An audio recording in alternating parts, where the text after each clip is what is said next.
Adventures of Ozzie and Harriet, starring the entire Nelson family, Ozzie, Harriet, David, and Ricky. Here is Ozzie, who plays the part of Ozzie Nelson. And, of course, his lovely wife, Harriet, as Harriet Nelson. The older of the Nelson boys, David, appears as David Nelson. And his younger brother, the irrepressible Ricky, played by Ricky Nelson. The Nelsons' next-door neighbor, Thorny, is played by Don DeFore.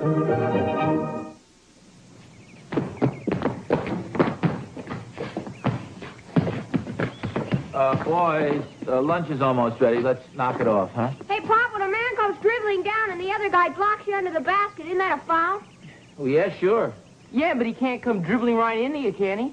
Well, when the defensive man has established his position, then the guy with the ball dribbles into him and they collide, that's a question for the referee to decide as to which one has committed the foul. Gee, you sure know a lot about basketball, Pop. Well, I'm not sure about that. I know a lot about diplomacy. Especially when you're hungry and lunch is about ready, huh, Pop? That's the general idea. Let's go, Rick. Hey, come on, David. You've been following me all morning. Hi, Oz. See you were putting the boys through their paces. Yeah, just explaining a few of the fouls to him. There's sure a lot of rules these days. It's kind of turning the game into a tea party. Yeah, I think it's good, though. It keeps the kids from getting hurt. When I was a kid, we used to play out behind the school. We called it basketball, but it was more like tackle football. Yeah. I know what you mean. We used to play a pretty rough game, too. Yeah. Well, that football was really my game. Sure used to get banged up, though. I'll never forget one game when I got hurt. They had to take 8 stitches in my right hand. Oh, somebody step on it? No, I was carrying the ball, and I stiff-armed a guy. Of course, he had his mouth wide open. Very sharp teeth. Yeah, sharp teeth. Yeah, you get a very nasty wound like that. Somehow, though, you know, Thorny, it doesn't seem that the kids play as rough nowadays. I remember when I was a kid, we used to play tackle football right out in the schoolyard, just a gravel schoolyard. I know. Get our clothes torn, our eyes blackened. Oh, it's the same with me. The rougher, the better. Oh. You know, somehow, though, I think that sort of thing is good for a kid in a way. I mean, the indoctrination of the age-old law of survival. It prepares a kid for what he has to meet in later life. That's right. Would you believe it? I still have some scars that I got when I was a kid. Here, I have too, Oz. I've got one here that, no, that's from a garter when I used to wear garter. Well, Oz, take a look at this. From a garter? No, I got this falling off a ladder when I was 7 years old. Oh. 4-inch gash, didn't let out a whimper. Oh, here's the thing. Oh, yeah, I don't think you can see the mark. But listen to this. Every time I kind of throw my knee, you can hear a little... Oh. Same thing. Listen to this. See if you can hear this. You hear that? What's this, the backyard burlesque? All right, Thorny and I are just comparing scars here. Oh, well, gird up your loins and come on in to lunch. You want to come to lunch too, Thorny? No, thanks, Harriet. I got to go home a little bit. Well, don't stay out here all afternoon. You think I was David or Ricky? Wives are really wonderful, aren't they? They push us around, laugh at us. They never seem to realize that we're not harmless little children. You know, I've often thought the same thing myself, Thorny. I don't think they seem to understand how thin this veneer of civilization really is. That's right. Actually, it wasn't too long ago that man lived in the wilderness, roamed the plains, hunting for his own food. You know, maybe it was my imagination, but I thought I detected a little glint in your eye when you said hunting just then. You know, you have the signs of a hunter, too. That little squint in your left eye. You know, Oz, there are certain disadvantages to being married men. Now, if we were single, we could pack up our gear and go off on a hunting trip. Let's go anyway. Oz, you don't know what you're saying. Sure I do. Come on, we can get an early start in the morning. Throw a couple of blankets in the old bedroll, get a couple of sacks of flapjack flour, a bag of coffee, and a side of bacon. Camping out. The wind whistling through the trees. A lone coyote howling in the distance. Just the two of us. Rugged outdoor men. Men against nature. Fresh morning air. That sweet aroma of coffee boiling on an open fire. I'm oiling the guns while you're cooking the flapjacks. And far across the lake, a moose calls. Ozzie, come on, lunch is ready. Okay, Harry, I'll be right there. Now, Hans, we'll give an early start in the morning. And when you're ready, give me the old moose call. The old moose call. Oh,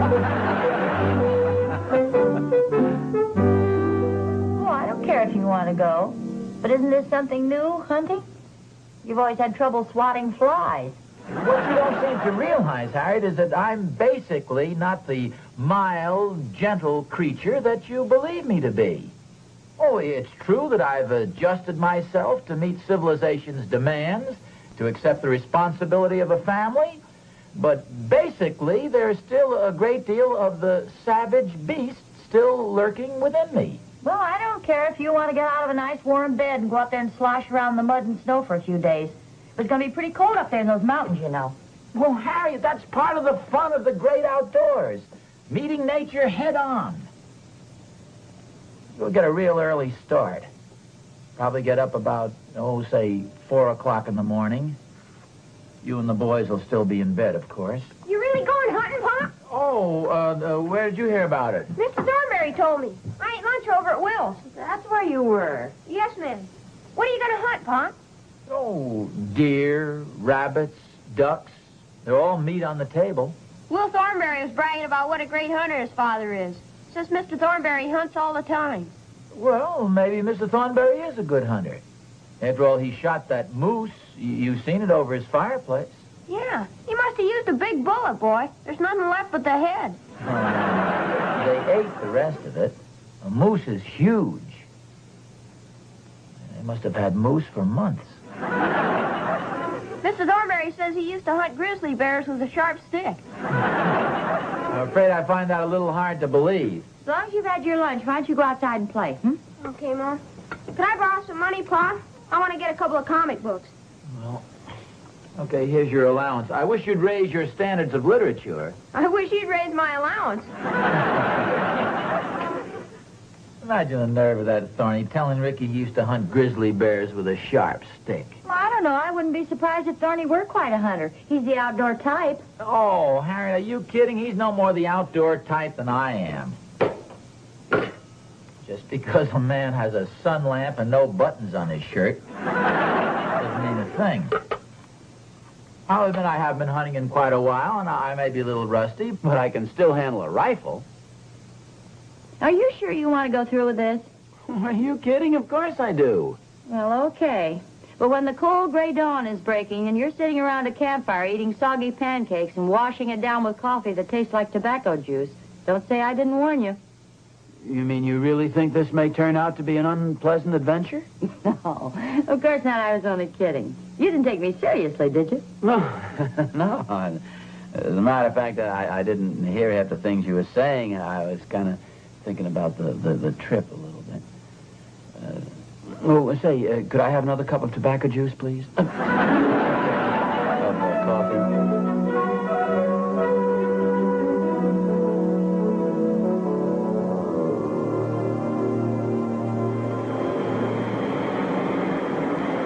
Harriet, I've been thinking this whole thing over, and I feel if I get up at 4 o'clock in the morning, I'm liable to disturb you and the boys. So I think it'd be much more sensible if Thorny and I got up at a reasonable hour and left at, say, maybe 9 or 10 o'clock, and that way we'd get up to the mountains in about 3 hours or so, and we wouldn't overdo it the first day. Oh, sure. Okay, dear. Harriet,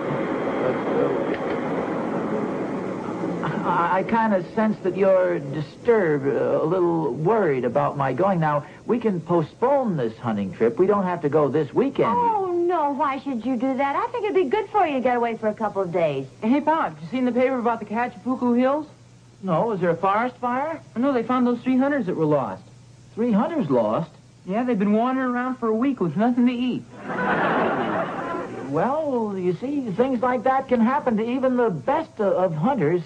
Oh, yeah, but it never happened to you, though, Pop. I don't think your father's going that far into the woods. Well, now, just a second. We're going quite a distance, Harriet. I won't try to conceal the fact that there is considerable risk involved. Oh, yeah, but you wouldn't get lost. Well, we certainly hope not, don't we, son? However, many men have been lost in the forest and never heard from again. Capable hunters and woodsmen have literally dropped from sight. Eaten, no doubt, by wild animals.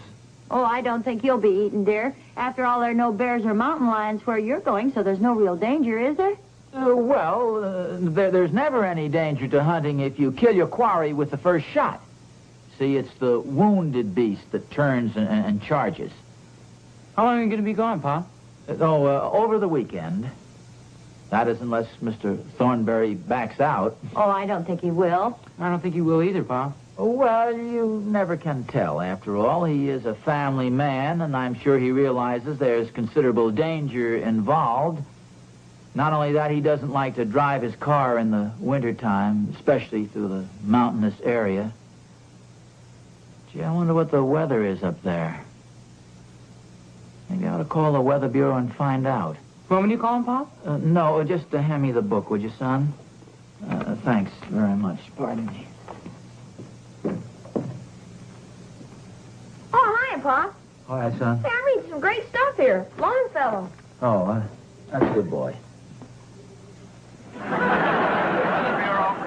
I'd like some weather information, please. Local weather? No, the weather forecast for the Cahachapuco area. Cahachapuco Mountains? Yes, we're going hunting up there tomorrow. Don't get lost. Well, we'll do our best. What's the weather forecast? Excellent hunting weather. Oh, are you sure? Thunderstorms in the morning, followed by snow at the higher levels. You can follow their tracks. What about the next day? Snow and colder with rising winds. Sounds good, doesn't it? Yes, it's very good. Thanks a lot.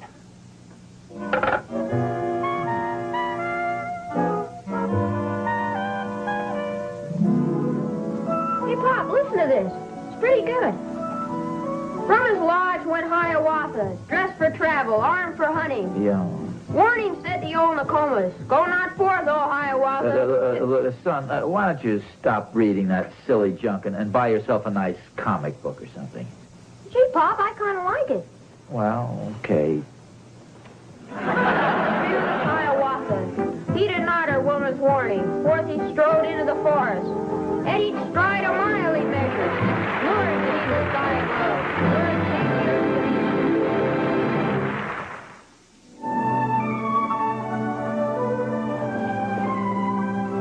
I wish my name was Gitchy Goomy. Yeah, that'd be a good idea. Then we could call you Gicky instead of Ricky. I wouldn't take that Indian stuff too seriously anyway, Rick. David, don't be blowing that, will you? First thing you know, we'll have every duck in the neighborhood flying in here. There was a good picture about hunting on television tonight. It's too bad you boys missed it.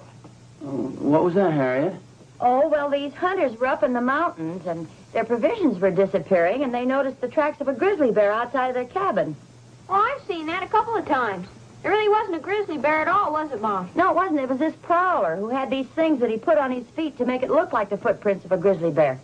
Oh, say, that reminds me, Harriet. Did you know there was a prowler outside the Randolph's house the other night? Really? Yeah, they saw his footprints in the flower bed. Maybe it was a grizzly bear impersonating a man. I wouldn't joke about that sort of thing if I were you, Dave. No, your father's right. I wouldn't want any prowlers around here. Say, Harriet, you know, if there are prowlers in the neighborhood, maybe I shouldn't go on that hunting trip tomorrow. Oh, dear, the Randolphs live way over on the other side of town. Well, I know. Forget about it, dear. You go have a good time. The boys and I'll be fine. We'll lock all the doors and windows. Come on, fellas. It's time for bed. Prowlers in the neighborhood. Footprints in the flower beds.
Yes, dear?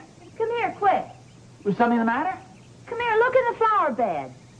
What footprints? I mean... Been prowling around here last night. Oh, for goodness sakes. Well, now, don't be alarmed, dear. Well, I am a little alarmed.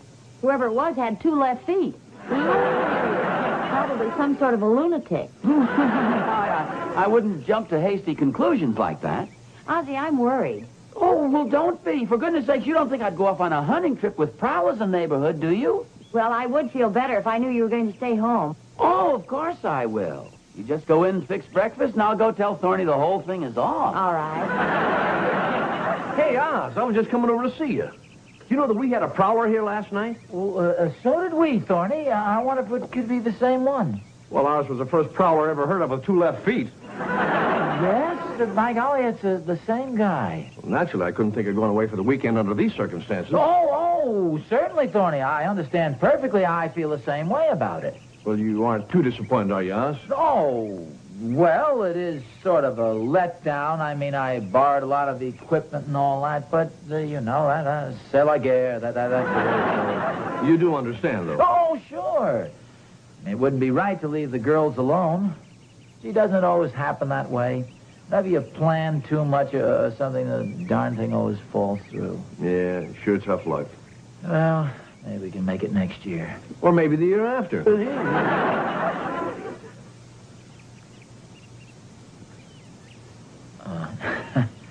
Thorny, I'll let you in on a little secret if you promise you won't tell Harriet. Yeah? What's that? I've never been hunting in my life.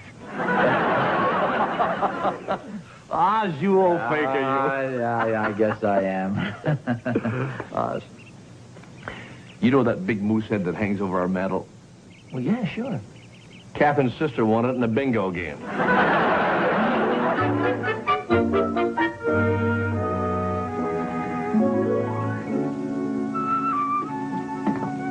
Oh, hi, Mom. Hi, Rick. What are you doing? Getting the mud off your father's shoes. Does Pop always wear one brown one and one black one? Well, not usually, but you see, last night when he got up to walk around in the flower bed, it was dark in the bedroom, and he picked up 2 left shoes by mistake. Were you awake? Yes, I was. Good thing I followed him downstairs, too. He had himself locked out of the house until I unlatched the door. Are you going to tell him you know? No, I'm not, and don't you either. You think when I get married a wife as smart as you? Well, thank you, dear. Not that I'm so smart, it's just that... Well, quite a few years ago, I hooked a nice big fish. I like him very much, and I want to make sure he doesn't get away.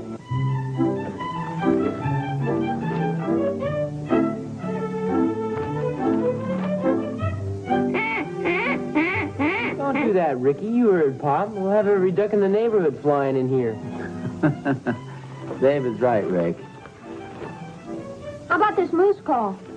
Yeah, you can blow that. I'm quite sure there are no mooses or meese or whatever they are. I'm quite sure there are none of those in the neighborhood.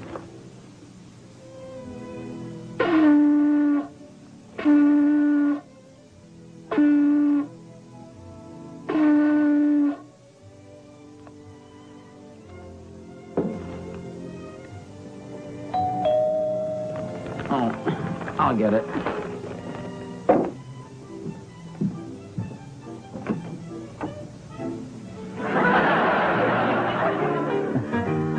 I'm sorry, we couldn't get a moose.